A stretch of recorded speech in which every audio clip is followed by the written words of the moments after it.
رسول اللہ یہ بتائیں کفارات کسے کہتے ہیں؟ کفارات مطلب کوئی ایسا کام، کل آپ نے سنا ہے نا، روزہ ٹوٹ جائے تو کفارہ ادا کرو، روزہ ٹوٹ جائے کفارہ ادا کرو، قسم ٹوٹ جائے تو کفارہ ادا کرو۔ کفارہ کیا ہے؟ کفارہ کہتے ہیں ایسے عمل کو کہ اگر ہم نے کوئی عمل کیا تو اس عمل کی برکت سے جو غلطی کی ہے وہ غلطی معاف ہو جائے، اس کو کہتے ہیں کفارہ۔ تو پوچھا یا رسول اللہ کفارات کیا ہیں؟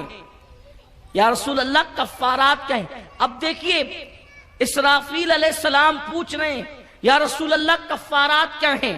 ہمیں ایسا عمل بتا دے کہ امت آپ کی سن لے، ہم پوچھیں گے آپ بیان کریں گے اور یہ حدیث بن جائے گی، اور اس کے بعد بیان کرنے والے اس کو بیان کریں گے، اور جب لوگ اس پر عمل کریں گے تو گناہوں سے ان کو نجات ہوتی چلی جائے گی، ان کے جرائم معاف ہوتے چلے جائیں گے۔ تو عرض کیا یا رسول اللہ صلی اللہ علیہ وسلم کفارات کیا ہیں؟ تو آقا فرماتے ہیں تین چیزیں کفارات میں سے ہیں۔ ایک تو یہ کہ سخت سردی میں وضو کرنا اور وضو اچھے سے کرنا، یہ کفارات میں سے ہے۔ اور اس کے بعد جو ہے وہ نماز با جماعت ادا کرنا، اور نماز با جماعت ادا کرنے کے لیے جو ہے وہ پیدل مسجد کی طرف جانا، یہ کفارات میں سے ہیں۔ اور فرمایا کہ جب ایک وقت کی نماز پڑھ کر مسجد سے نکلو تو دوسری نماز کے لیے تمہارا دل مسجد میں لگا رہے، یہ کفارات میں سے ہیں۔ جو بندہ ان تین چیزوں پر عمل کرے گا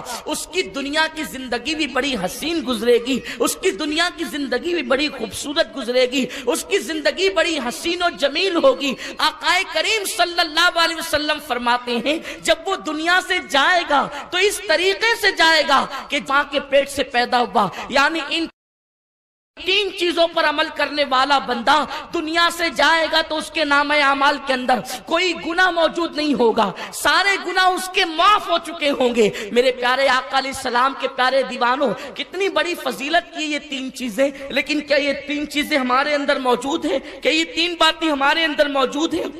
ہم سردیوں میں وضو کرتے ہیں، سردی تو سردی ہے، گرمیوں میں بھی ہم وضو نہیں کرتے۔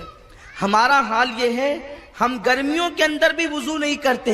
میرے پیارے آقا صلی اللہ علیہ وسلم کے پیارے دیوانوں، لوگوں کی کیفیت یہ ہے، اگر لوگوں کو کہہ دیا جائے کہ بھائی اس کام سے اتنے کا فائدہ ہوگا، تجارت میں اس کے اتنے کا فائدہ ہوگا، اور مال میں اتنے کا فائدہ ہوگا، تو لوگ برابر وہ کام کرتے ہیں۔ لیکن اگر ان سے کہا جائے کہ گناہ معاف ہوں گے اور ثواب ملے گا تو لوگوں کو کوئی دلچسپی نہیں ہوتی۔ یاد رکھو آج اللہ نے تمہیں عمل کا موقع دیا ہے، لیکن آج تمہارے نزدیک عمل کی اہمیت نہیں۔ عمل اس چیز کو کہتے ہیں کل قیامت کے دن، بلکہ قیامت تو آئے گی جب آئے گی، لیکن مرنے کے بعد تم اپنے کفن کے اندر صرف اپنے اعمال لے کر کے جاؤ گے، ایک ایک نیکی کو ترسو گے۔ مرنے والے کی حالت یہ ہوتی ہے جیسے ڈوبنے والے کو تنکے کا سہارا ہوتا ہے، اسی طریقے سے مرنے والے کو نجات کے لیے ایک ایک نیکی کی اہمیت ہوتی ہے۔ اس دن ایک ایک نیکی کی اہمیت ہوگی، اور آج لوگوں کے پاس نیکی کی کوئی اہمیت نہیں۔ اللہ کے حبیب صلی اللہ علیہ وسلم نے باوضو رہنے والوں کی فضیلت کیا بیان فرمائی ہے؟ اللہ